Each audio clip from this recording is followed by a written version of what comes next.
네, 여러분 안녕하세요. 이교시입니다. 휴식한 잘들 쉬셨어요? 네. 이 시간에는 우리들이 성경 공부 방법에 대해서 좀 알아보겠습니다.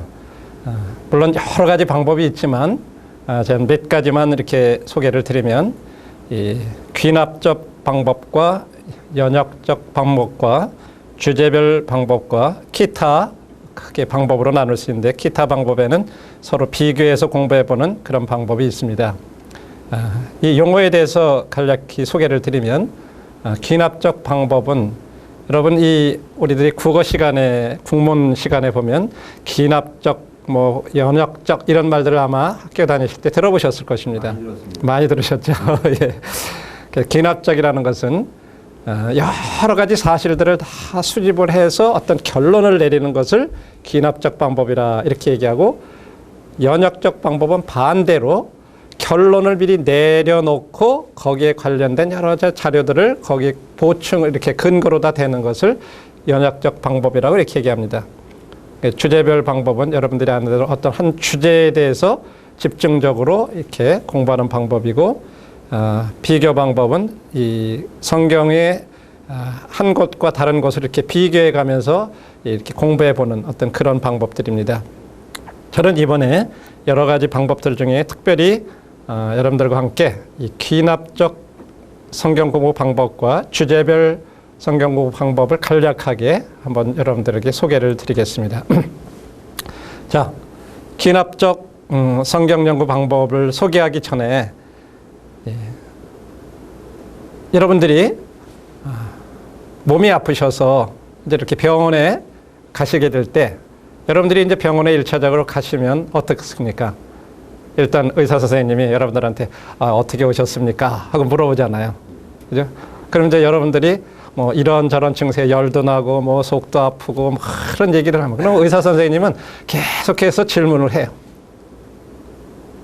그리고 잠깐만 간호사들한테 혈압도 재보라 그러고 체온도 재보라 그러고 이렇게 해가지고 그런 것들을 다 환자한테 들은 이야기, 또 청진기 가지고 의사가 직접 조사해 본 거, 간호사들이 혈압 잰 거, 온도 잰 거, 이런 걸 다 갖다 놓고 나서 의사는 그 증세를 다 통해서 듣고 난 다음에 어떻게 합니까?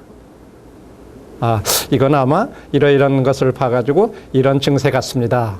그러니까 이렇게 하셔야죠. 이렇게 보통 우리 기대를 하는데, 딱 의사를 찾아갔는데 의사가 한두 번 이렇게 하더니 빨리 수술 준비해, 수술대 누우시오, 그래가지고 빨리 수술하러 들어가라면 여러분 따라 들어가시겠어요?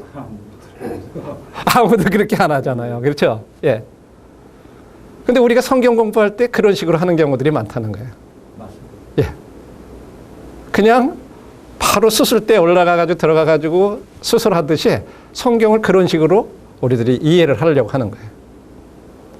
여기 지금 귀납적 방법은 그런 게 아니에요. 의사들이 그렇게 모든 사실들을 수집을 해서 그 증세들을 다 판단을 한 다음에 그걸 분석을 해서 결론을 내리고, 이 사람은 어떤 병이 있는 것 같다. 그래서 거기에 맞게 처방을 내리고 약을 주고 필요하면 수술을 하고 이렇게 하지 않습니까? 똑같아요. 성경을 통해서 거기에 관련된 모든 사실들을 다 수집을 하고, 그런 수집한 사실들을 주의 깊게 조사하고 분석을 합니다. 그리고 나서 결론을 내리는 거예요. 이건 이런 뜻이다 라고 하는 거.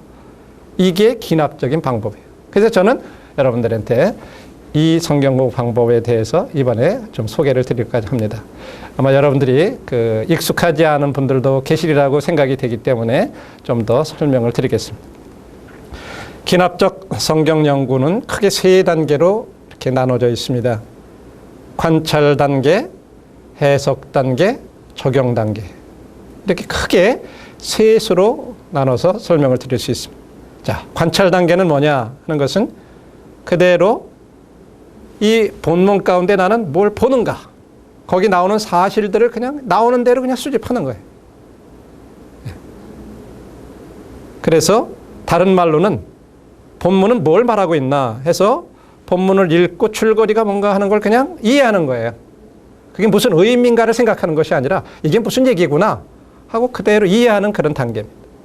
이게 관찰 단계라고 합니다. 그리고 두 번째는 그 수집한 여러 가지 사실들, 그걸 통해서 그렇다면 이게 무슨 뜻인가? 사실의 연구에 입각해서 결론을 내리는 단계가 바로 해석 단계입니다. 다른 말로는, 전문적인 용어로는 시공을 초월하는 성경적인 원리를 찾아내는 단계라고도 이렇게 얘기를 합니다. 그래서 본문이 뭘 의미하는가 하는 것을 우리가 알아보는 단계가 해석 단계입니다. 그 다음에 적용 단계는 그렇게 내가 발견한 어떤 진리를 통해서 그걸 나는 이제 그러면 거기에 대해서 내가 어떻게 반응을 해야 되나? 나의 행동에 영향을 주는 원리들이 뭐냐 하는 것을 끌어내는 단계입니다. 내가 뭘 해야 되느냐, 실천 방법을 생각하는 단계가 바로 적용 단계입니다. 자, 이거를 이제 우리들이 한번 도표로다가 이렇게 나타내 보면 이렇습니다. 먼저 본문에서 어떤 사람들이 나오고 있는가, 그리고 이게 어느 지역에서 어느 장소에서 일어나고 있는 건가, 그리고 이것은 지금 여기 나오는 사람들 사이가 어떻게 일이 전개되고 있는 하는 줄거리, 요 세 가지를 알아보는 것을 관찰 단계라 이렇게 얘기합니다. 그래서 거기 나오는 등장인물이라든지 장소나 줄거리를 알아보는 단계를 세 개를 관찰 단계라 그래. 그런 사실을 수집한다고 말할 때 사실 속에는 바로 인물과 장소와 줄거리 이런 게 다 포함되는 거예요. 관련된 것들이. 그 다음에는 이게 뭐를 의미하느냐 하는 것을 해석 단계라고 그랬는데, 바로 그 당시에 성경에서 그렇게 기록됐을 때 그 당시에는 뭐를 얘기해 주려고, 그 사람들에게 뭘 전하려고 하셨던가 하는 것이 그 당시에게 주는 메시지예요. 그리고 그것이 오늘날에도, 그 다음에 영원토록 계속해서 모든 사람들에게도 다 적용될 수 있는 그런 건가 하는 것을 알아보는 것이 원리라고 그래요. 그리고 넘어와서 이제 산을 넘어서 현 시대에는 그러면 이것이 우리들에게 주는 메시지는 뭐냐, 이것을 알아보는 것. 이 세 가지 단계, 이것을 알아보는 것을 해석 단계라 이렇게 얘기합니다. 그래서 이제 그것을 해석하고 난 다음에 내 삶에 그걸 어떻게 적용할 건가, 우선적으로 어떤 것부터 적용할 건가, 내가 그렇게 적용하려면 어떤 계획을 세워야 될 건가, 이렇게 구체적으로 해보는 것이 적용이라 그랬습니다. 그런데 우리들이 산 넘어갔다 오려면 힘들잖아요. 그래서 요즘은 어떻게 해요? 옛날에는 다 꼬불꼬불꼬불 산 올라가가지고 했다 건너서 이렇게 반대편으로 내려올 수밖에 없는데, 요즘은 사람들이 기술이 발달해가지고 산 가운데를 그냥 툭 뚫어가지고 터널을 뚫어서 이쪽에서 저쪽까지 그냥 산을 관통을 하잖아요. 근데 성경 공부에는요, 그런 터널이 없어요. 지름길이 없어요. 네. 우리들은 그냥 성경 읽고 바로 우리들의 삶에 적용한다 이렇게 생각을 해요. 바로. 그러니까 쉽게 가고 싶은 거예요. 산 올라갔다 내려오고 하는 건 너무 힘드니까 그냥 직선으로 터널로 가려고 그러는 거죠. 성경 공부에는 절대 그런 방법이 없어요. 여러분들이 기납적 성경 공부 방법에 대해서 생각하실 때는 이 도표를 항상 마음에 두셔야 돼요. 이게 아주 기본입니다. 이것만 정확히 이해하시면 여러분들이 기납적 성경 공부 방법을 어느 정도 이해하셨다고 할 수 있어요. 자, 그럼 성경 공부 방법하고 설교하고는 차이는 뭐예요? 사실은요, 설교는요, 성경 공부 방법은 자기 개인에게 적용하는 거예요. 이런 걸 통해서 나한테 적용을 시킨 다음에 다른 사람들도 그럼 이걸 어떻게 적용할 수 있도록 도와주느냐 하는 게 설교예요. 내가 먼저 이런 것을 통해서 발견하고 내 삶 속에 적용시키는 것을 다른 사람들도 어떻게 적용하면 됩니다 하고 알려주는 게 설교예요. 그러니까 설교는 이 성경 공부 방법을 먼저 명확히 내 자신이 습득을 할 때 올바른 설교가 나갈 수 있는 거죠. 그래야 다른 사람들도 올바로 하나님의 말씀을 적용할 수 있게 해주는 거죠. 그러니까 굉장히 이것은 중요한 것입니다. 자, 다시 한번 이제 우리들이 기억을 더듬으면서 자, 관찰 단계는 자, 우리 아까 그 염두에 꼭 두세요. 맨 첫 단계가 뭐예요? 등장인물과 장소와 줄거리를 찾아보는 거라 그랬죠? 예. 자, 그러면 등장인물을 찾으면서 우리가 자, 뭘 생각을 하면서 찾아봐야 되냐면 과연 이 이야기 속에 이 본문 가운데 어떤 사람들이 나오고 있는가? 누가 등장하고 있나? 우리들이 그냥 읽어가는 게 아니에요. 여기 누구가 나오고 있나? 이런 걸 생각하면서 읽는 거예요. 그 다음에 그 사람이 남자인지 여자인지 노인인지 어린인지 이 사람이 군인인지 평범한 사람인지 어떤 직업을 가진 사람인지 이런 것들을 그 본문 중에서 생각해 보는 거예요. 그런 게 다 사실이에요. 그런 걸 다 수집하는 거예요. 그 다음에 거기 이제 몇 사람들이 나오면 이 사람들의 상호 관계는 어떻게 되는 건가? 뭐 서로 잘 아는 사이인지 서로 싸우는 원수 관계인지 아는 사이인지 아니면 전혀 모르는 낯선 사람들인지 뭐 이런 관계 같은 것까지도 생각해 보면서 읽는 거예요. 우리 성경 읽을 때 이렇게 생각하고서 읽어보셨나요? 그 다음에 장소를 찾아보는 거라 그랬죠. 야, 이건 본문의 이 배경이 어느 나라에서 일어난 건가? 아니면 어느 도시에서 일어난 건가? 농촌에서 일어난 건가? 이런 여러 가지 뭐 산에서 일어난 건가? 어떤 들판에서 일어난 건가? 어떤 강가에서 일어난 일인가? 여러 가지 이런 지리적인 배경 같은 거 이런 걸 생각해 보는 거예요. 그 다음에 역사적으로 문화적으로 지리적으로 종교적으로 이 장소가 어떻게 중요한 건가 이런 내용들까지도 생각해 보는 게 장소 단계에서 우리가 찾을 때 생각해 보는 것입니다. 그리고 이제 줄거리 단계는 거기에 나오는 사람들 간의 상호 간에 이게 어떻게 지금 이 이야기가 전개가 되고 있는가? 이 서로 나오는 사람들 사이에는 어떤 긴장이나 갈등이 있는가? 그리고 거기에 각각이 일어난 일들에 대해서 등장인물들은 어떻게 반응을 보이고 있나? 어떤 이런 부분들을 생각을 하면서 이야기를 줄거리를 살펴보는 것입니다.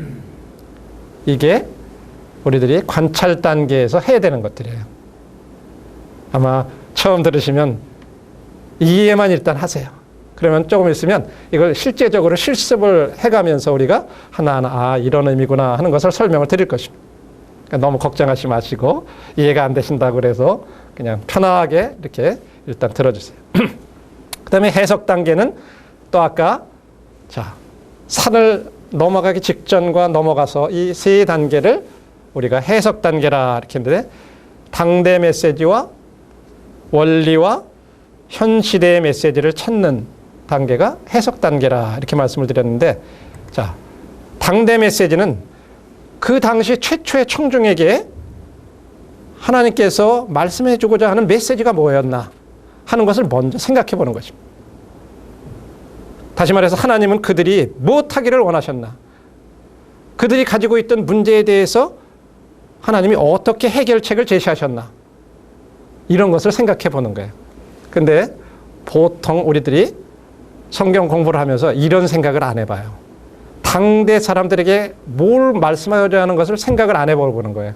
그것은 마치 아까 서두에 말씀드렸듯이 의사를 찾아갔을 때 의사가 무슨 말 아무것도 안 하고 그냥 바로 수술대에 누워서 잘려 바로 그럴 때 거기다 그냥 맡기는 거와 똑같은 거예요. 이런 과정이 없는 거는 굉장히 중요한 거예요. 당대 메시지를 알아보는 거. 그 다음에 이제 산 정상에 올라갔을 때 거기서 우리들이 생각해 보는 것은 우리가 당대에 하나님께서 이렇게 말씀해 주셨던 그 메시지, 그 진리가 특정 시대의 특정 사람이 아닌 모든 시대 모든 인류에게 주는 메시지인가 아닌가 이걸 생각해 보는 거예요. 예를 들어서 우리 창세기 22장에 보면 하나님께서 아브라함에게 99세 100세가 돼서 난 이삭을 드려라 그렇게 말씀하셨어요. 그것을 통해서 하나님께서 우리에게 주시고자 하는 게 오늘날도 하나님은 우리들한테 우리 독자 바치라고 그러는 건가요? 그거 아니죠. 또 노아한테 하나님이 방주를 지으시라고 그랬잖아요. 방주 만들어라. 그럼 오늘날도 방주 만들라. 하나님 우리에게 그렇게 말씀하시나요?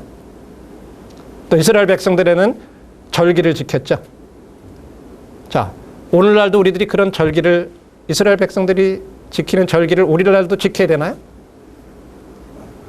어떻게 생각하세요? 아닙니다.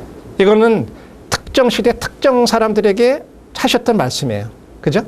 물론 거기에서 우리들이 어떤 영적인 교훈들은 우리들이 받을 수 있어요.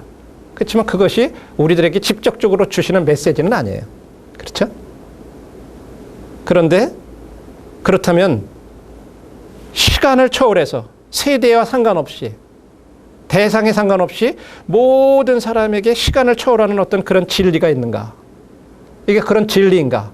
이걸 생각해 봐야 되겠죠. 예를 들어서 에베소서 5장에 보면 성령 충만을 받으라 이런 말씀하셨어요. 자, 그 말씀은 어떻게 생각하세요? 그 에베소 교회에게 사도 바울이 썼는데 그건 에베소 교회 성도들에게만 해당되는 진리인가요? 성령 충만을 받으라는 말은. 그건 모든 세대, 모든 사람들에게 해당되는 그런 진리라고 말할 수 있죠. 이런 것을 분별해 보는 거예요. 원리 단계에서. 예. 그리고 이제 산을 넘어와서 그런 발견한 진리들, 원리들이 오늘날 우리 사회와 문화와 어떤 관련이 있나. 다시 말해서 현 시대에 주는 메시지가 뭐냐 하는 것을 이제 또 알아보는 거예요. 그리고 이것이 어떻게 현 시대에 적용이 될 수가 있는가. 그 당시의 상황과 오늘날 유사한 점은 뭔가. 예를 들어서 삼손이 유혹을 받았잖아요. 여자한테. 그럼 오늘날도 그런 것들이 있나 없나요?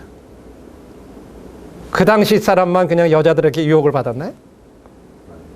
오늘날도 동일하게 유혹을 받죠. 그러면 삼손이 그런 유혹을 받은 어떤 그런 것들은 오늘날에도 시대에도 동일한 그런 것이 있구나. 그럼 이런 것들을 어떻게 적용할 수 있나?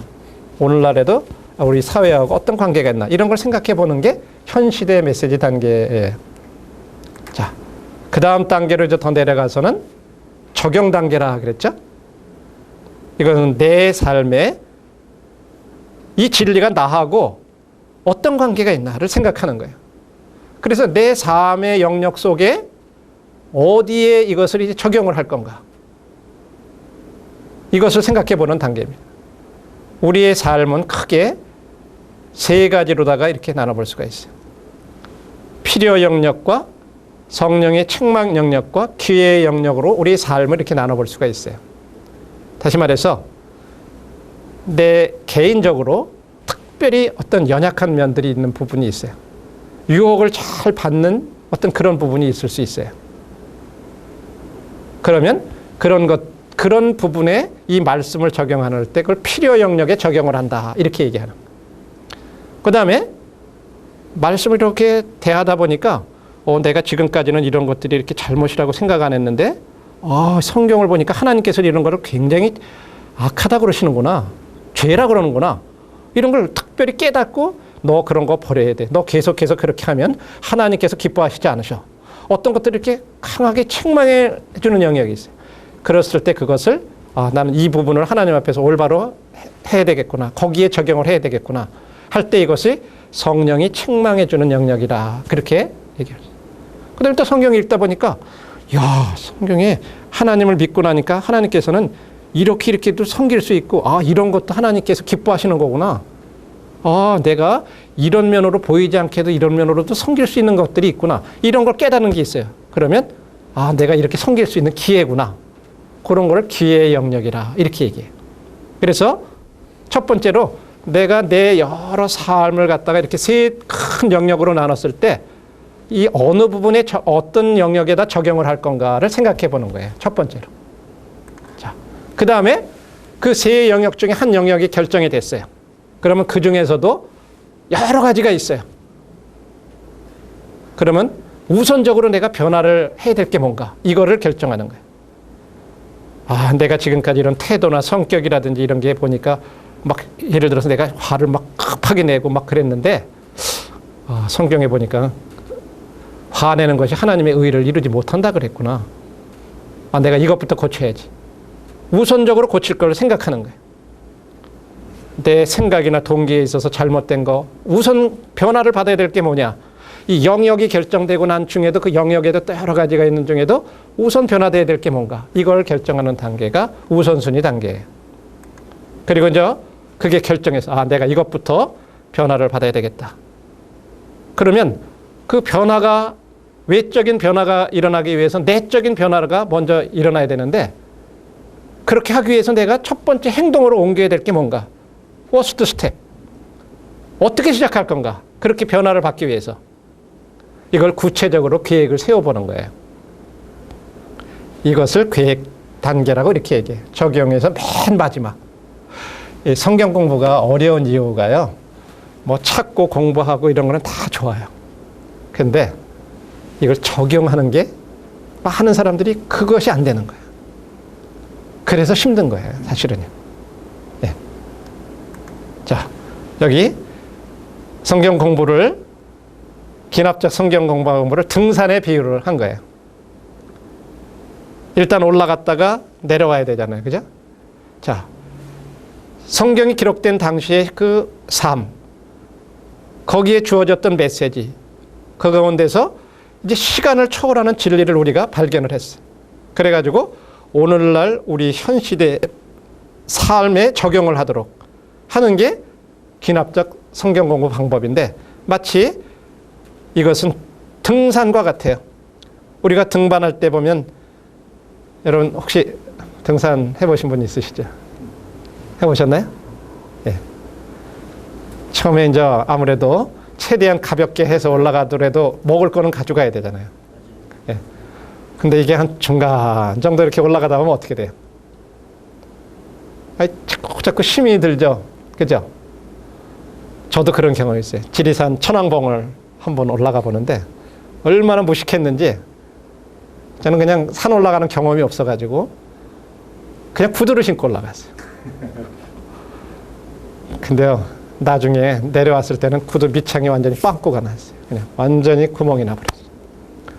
그래, 그게 얼마나 발이 아픈지 진짜 나중에 너무너무 힘든데, 그러다 보니까 중간에 올라가다 보니까 뭐 짊어지고 가는 거 이거 조금 한 것 같은데도 그렇게 무거울 수가 없어요. 그러니까 막 가면서, 중간에 가면서 막 먹어버리는 거예요. 진짜 돌아 내려와야 되는데 이게 한 중간 정도 가니까 이제 혼자 내려올 수도 없고 갈 수도 없고, 일행이 있으니까 진짜 포기할 수도 없고, 진짜 자기 절제가 필요하고 헌신과 시간이 요구가 되죠. 그죠? 네. 훈련과 헌신이 없이는요, 이 성경 공부 방법을 숙지할 수가 없습니다. 그런데 등산을 해보신 분들은 아마 하산이 더 어렵다고 하는 거, 그 말을 이해하실 거예요. 이 다리가 풀리고 났는데 내려올래니까요, 정말 막 오면서 후들하고 막 너무너무 힘들더라고요. 그렇죠? 만일에 내려오다가 뿌리 같은데 돌뿌리 걸리면 그냥 넘어져요. 이게 좁은 길 같은 데서는 잘못하면 철벽으로 떨어질 수도 있어요. 근데 성경 공부도 똑같아요. 내려올 때가 더 어려워요. 다시 말해서요, 처음에 기대를 가지고 성경을 막 연구를 해서 막 공부하니까 재밌거든요. 막 사람도 찾아보고 장소도 찾아보고 뭐 이런 관계도 찾아보니까 진짜 재밌어요. 그래가지고 어떤 진리도 발견해보니, 이야, 성경 공부 이렇게 재밌는 거구나.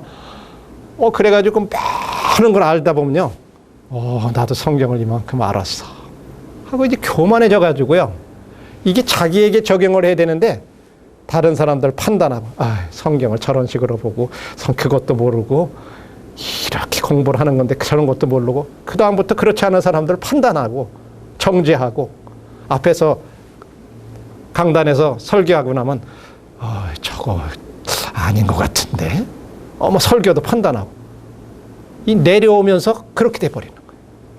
이거는 굉장히 위험한 거예요. 성경 연구는 나의 삶 속에 내가 먼저 순종하기 위해서 하는 것이지, 다른 사람들을 판단하고 분별하기 위해서 하는 게 아니에요. 그럴 수가 있어요. 교만해질 수가 있어요. 그래서 더 하산이 위험한 거예요. 자, 우리 이제 실제적으로 한번 간단하게 사도행전 3장 1절로부터 11절을 한번 여러분들이 한번 읽어보시죠. 자, 사도행전 3장 1절로부터 11절입니다.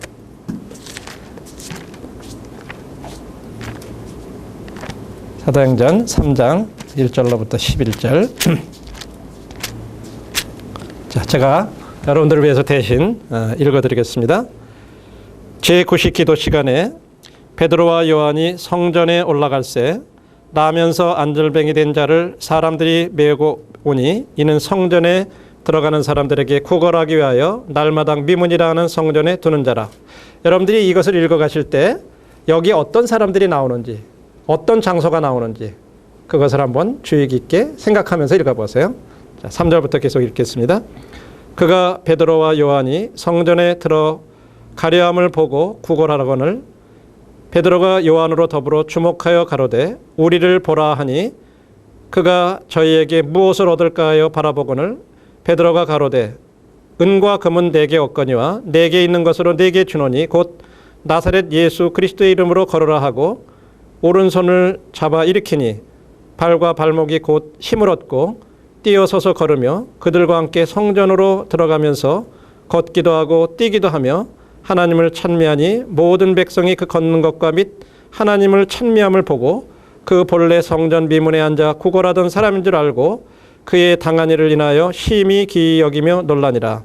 나은 사람이 베드로와 요한을 붙잡으니 모든 백성이 크게 놀라며 달려나아가 솔로몬의 행각이라 칭하는 행각에 모이거늘. 자, 한번 여러분들이 말씀해 보세요. 누가 나오는지, 또 어떤 장소가 나오는지 읽으신 말씀에서 한번 답해 보시죠. 누가 나오죠? 여기? 베드로와 요한. 예, 자, 베드로와 요한 나와 떠요. 다들 지금 쓰지 못하는 그. 예, 안절뱅이. 예, 안절뱅이도 나와. 예, 떠요. 여기 혹시 누가 또 나오시는 애? 장소를 얘기해도 좋으십니다. 뭐 찾으신 대로 한번 얘기해 보세요. 또 여기 누가? 예? 어디 나오나요 그게? 아니 11절까지 해서. 예. 예, 예.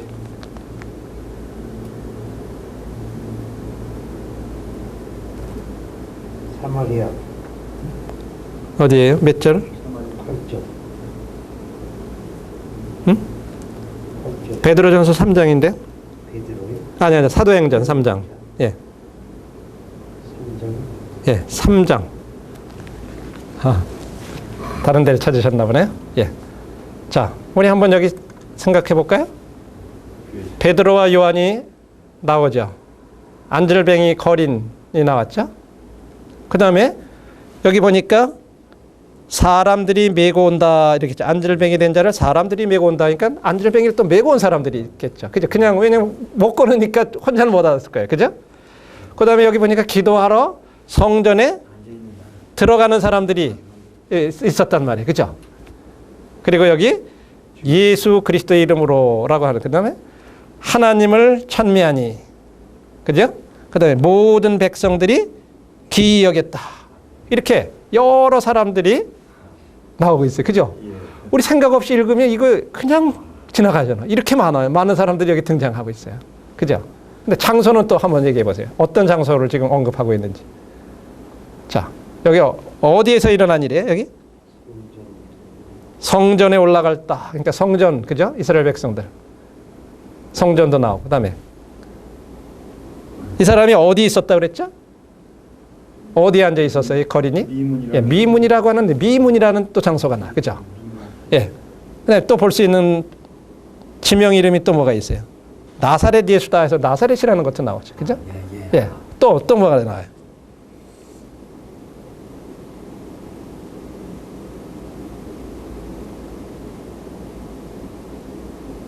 솔로몬 행각이라는 것에 모였다. 솔로몬 행각이라는 또 장소가 나오죠. 그죠? 자, 우리가 얼른 보면 그런데 자세히 한번 보세요. 예. 자, 이런 것들을 좀 이따 살펴보고 여기 나오는 사람들이 등장인물들 간의 한번 상호 관계를 한번 또 생각해 보라 그랬죠. 이 사람들이 어떤 사람인지. 자, 안절뱅이하고 메고 온 사람들은 어떤 관계예요? 이건 아주 일방적인 관계. 그냥 어떻게 뭐 자기가 원하든 원치 않든 간에 이 안절뱅이는 그냥 항상 수동적으로 끌려올 수밖에 없는, 그죠? 뭐 누가 서로 도와주는 관계도 아니, 그죠? 그 다음에 안절뱅이하고 두 사도는 새로운 관계, 그죠? 나중에 이 사람들이 서로 친구 관계가 됐어요. 새로운. 처음에는 전혀 몰랐던 사람들이잖아요. 사도 요한, 사도 베드로하고 안절뱅이는 몰랐던 사람이잖아요. 근데 이 일을 통해서 서로 알게 된, 그렇죠? 그 다음에 또 이 안절뱅이하고 모든 백성들은 어때요? 처음에는 모든 백성들이 그냥 매일 거기 앉아 있으니까 관심도 없는 사람이에요. 그죠? 근데 이 사람이 갑자기 막 뛰고 그러니까 모든 백성들이 주목해보는 그런 관심의 대상이 돼버렸잖아요. 그죠? 그리고 이 안절뱅이하고 하나님은, 이 사람은 사실은 돈만 구걸하던 사람이었어요. 하나님에 대해서는 그 하나님을 예배하러 가는 성전에 가고 기도하러 가는데 하나님에 관련 건 아무 이 사람하고 얘기가 없는데 나중에 보니까 뭐라 그랬어요? 걷기도 하고 뛰기도 하면서 하나님을 찬미하니, 와, 나를 하나님이 낫게 해주셨다면서 하나님하고 관계가 예배드리는 관계로, 찬미하는 관계로 바뀌어버렸어요. 그죠? 베드로와 요한은 서로 사도지만 동역을 한 거예요. 그죠? 네. 우리가 이렇게 얘기하는 중에 그래죠. 우리에게 은과 금은 없거니와. 그래, 그죠? 네. 우리가 그런 건 없다. 우리를 봐라. 베드로가 요한으로 더불어 가로되 우리를 봐라. 이런 말을 봐서 이게 서로 함께 일하는, 우리라는 말은 나를 봐라 그런 게 아니지, 그죠? 동역관계. 그 다음에 나중에 두 사도와 백성들을 보면 어떻게 돼요? 막 사도들의 능력으로 그렇게 한 것처럼 굉장히 주목을 해요. 백성들이. 이렇게 아주 주목받는 관계가 돼요. 자, 이런 것들을 등장인물 속에서 서로 생각해 보는 거예요.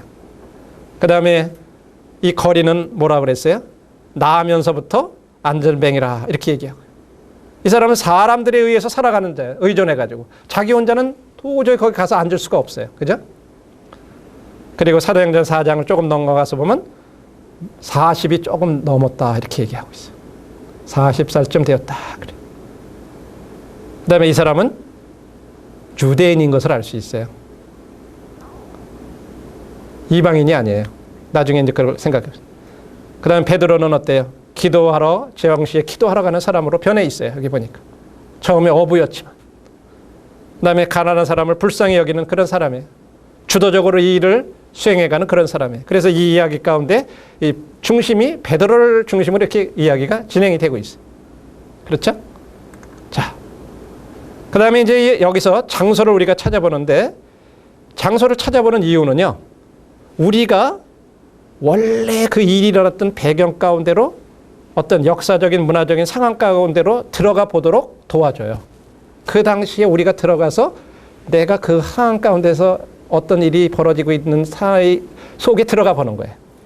그렇게 하기 위해서는요, 성경 사전이나 핸드북이나 이런 걸 찾아보는 거예요. 여기 예를 들어서 성전 그러면 그 당시에 성전은 어떻게 생겼나? 이런 것들을 찾아보는 거예요. 솔로몬 행각이라는데 그건 어떻게 된 건가? 이런 거를 성경 사전이나 핸드북 같은 거를 참조를 해서 찾아보는 거예요. 그리고 때로는요, 아주 불분명하게 언급된 그런 장소들도 있어요. 빌레몬서 2절에 보면 내 집에 있는 교회 이런 말들이 나와요. 그럼 내 집이 그런 장소가 될 수도 있는 거예요. 그래서 또 본문의 전후관계를 또 잘 읽어봐야 돼요. 그 본문뿐만 아니라 그 이전과 그 이후에 보면 그런 장소들이 나와요. 자, 예를 들면 여기 지금 사도행전 저희가 읽은 이 1절부터 11절의 장소를 보면요. 자, 1절에 보니까 성전에 베드로연이 성전에 올라갈세 이렇게 나오죠. 그 다음에 2절과 10절에 보면 성전 문에 앉아있는 사람이 있어요. 날마당 미문이라는 성전 문에 두는 자라. 그래서 성전 문에, 여기 그 문을 통해서 기도하던 사람들이 드나들었던 거예요. 그 다음에 2절과 8절에는요, 우리 성경에는 그냥 성전이라고만 나와 있지만 영어 성경에 보면 성전 뜰로 이렇게 기록이 돼 있어요. 왜냐하면 이 사람들이 어느 정도 뛰어다닐 수 있는 규모의 어느 정도 규모의 뜰이에요. 그 다음에 나사렛은 예수님 고향이고요. 11절에 보면은 그들이 솔로몬 행각이라는 곳에 모였다 그래요. 여기에는 사도행전 5장을 보면 초대 믿는 자들이 이렇게 또 모였던 장소인 것을 볼 수가 있어요. 성전하고 뭔가 약간 떨어진 곳에 있는 장소예요.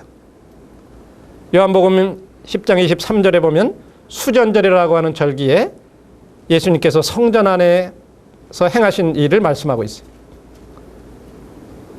거기에도 보면 성전한 솔로몬 행각이라는 말이 나오는데, 그렇다면 이 성경을 아시는 분들은 야, 성전 안 속에 또 무슨 솔로몬 행각이라는 더 건물이 또 들어있나 이렇게 생각할 수도 있는데, 그런 의미가 아니라 성전이 있었던 그 지역 템플 에리어에 있었던 솔로몬 행각이라 이런 말이에요. 자, 이걸 그림을 통해서 이렇게 보세요. 자, 여기 보면 이것이 헤롯 예수님 당시 있었던 성전의 사진을 이렇게 재구성해 본 거예요. 여기 화살표를 움직이시는 이 부분이 우리가 말하는 보통 성전이에요. 성전. 예. 그리고 그 앞에 이제 뜰이 있어요. 뜰들이 있고 이런 여러 가지 담들이 이렇게 쳐져 있잖아요. 그리고 여기 있는 것이 이것이 솔로몬 행각이에요. 빨간 지붕으로 된 거 있죠? 예. 이게 솔로몬 행각이에요. 자, 지금도 예루살렘에 가보면 이쪽 벽들의 일부가 남아있어요. 그리고 이 뒤쪽으로 있는 벽을 가리켜서 통곡의 벽이라 이렇게 얘기를 해요. 서쪽에. 이쪽이 동쪽에, 이쪽이 서쪽, 이쪽이 남쪽, 북쪽에. 네. 자, 이것을 평면도상으로 보면 바로 이 미문이라 하는 곳에, 이곳에 앉아 있었던 거예요. 근데 이 밖에 또 담이 있는데 여기 보면 이 입구에 여기 문들이 몇 개 있는데 여기 보면 이방인들은 이 문을 통과하면 죽임을 당한다 하는 경고문이 붙어 있어요. 그래서 이방인들은 이 안에 들어갈 수가 없어요. 여기에는 유대인들만 들어가요.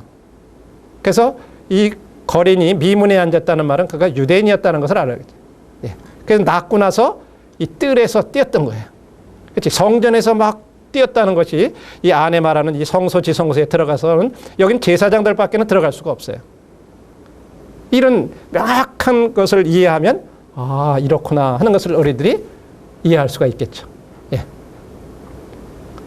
이 장소적인 면도 이렇게 우리들이 이해를 해보면요, 명확하게 성경에 대해 이 지금 이 3장에 나오는 그냥 성전 나오지만은 우리가 일반적으로 생각하는 성전, 어떻게 성전에 들어가서 뛰기도 하고 긋기도 하고 그랬나? 그러니까 사람들이 기도하러 갈 때는요, 바로 이 뜰에까지만 들어가서 기도를 할 수 있었지, 이 제사장들이 들어가는 이 지성소 성소까지는 들어갈 수가 없었던 거예요. 이런 것들을 우리들이 잘 장소에 대한 것을 명확히 공부를 하면 이 3장의 이런 말씀을 정확히 더 이해할 수가 있어요. 그 다음에 여기 나왔던 사람들도 우리들이 어떤 사람들인지 이해할 수 있죠. 지금 해보시니까 우리가 그냥 짧게 이렇게 해봤지만, 아, 정말 이렇게 공부를 하는 것이 진짜 정확하게 성경을 이해할 수 있는 거다 하는 거 이해가 되시죠? 그 말이, 그죠? 예. 아주 이건 한 조그만 예지만은 이와 같이 성경 공부할 때 관찰 단계에서 이처럼 거기 나오는 사람들이 누군가, 그리고 이것이 어느 장소에서 일어난 건가. 지금 이것은 성전에서 일어났잖아요. 그럼 성전에 대한 것도 우리들이 성전의 구조를 이렇게, 또 헤롯 당시, 예수님 당시의 성전이었기 때문에 그것은 헤롯 당시의 궁전이 아니라 성전이었다고 하는 것을 우리들이 알고 그걸 찾아보는 거예요. 네. 그랬을 때 우리들이 정확히 아, 이 일이 어떻게 일어난 거구나. 어디에서 이런 사건들이 일어난 거구나. 이게 뜰에서 일어난 건지 성소 진짜 안에서 말하는 우리가 생각하는 데서 일어난 건지. 그다음에 솔로몬 행각이라는 것이 아, 성소하고 이 성전하고 어떤 관계 속에 있었기 때문에 이런 사건이 일어났을 때 바로 이 낳은 사람이 막 그 솔로몬 행각으로 가가지고 여기 보니까 솔로몬의 행각이라는 그 행각에 사람들이 이렇게 모일 수 있었나. 바로 이 성전 에리어라고 하는 이 바깥의 성벽, 조금 전에 우리가 본 화면을 볼 대로, 자, 여기 이 지역을 우리들이 다 통틀어서 성전 지역이라고 얘기할 수가 있는 거예요. 템플 에리어라고. 예. 그 안에 이렇게 솔로몬 행각이 있어서 예수님이 여기서 걸으셨고, 여기서 나음을 받은 이 사람이 막 좋아서 뛰어다니다가 또 여기 솔로몬 행각까지도 나왔던 거죠. 자, 이런 것들을 우리들이 이 그림을 통해 더 정확히 이해할 수가 있습니다. 예.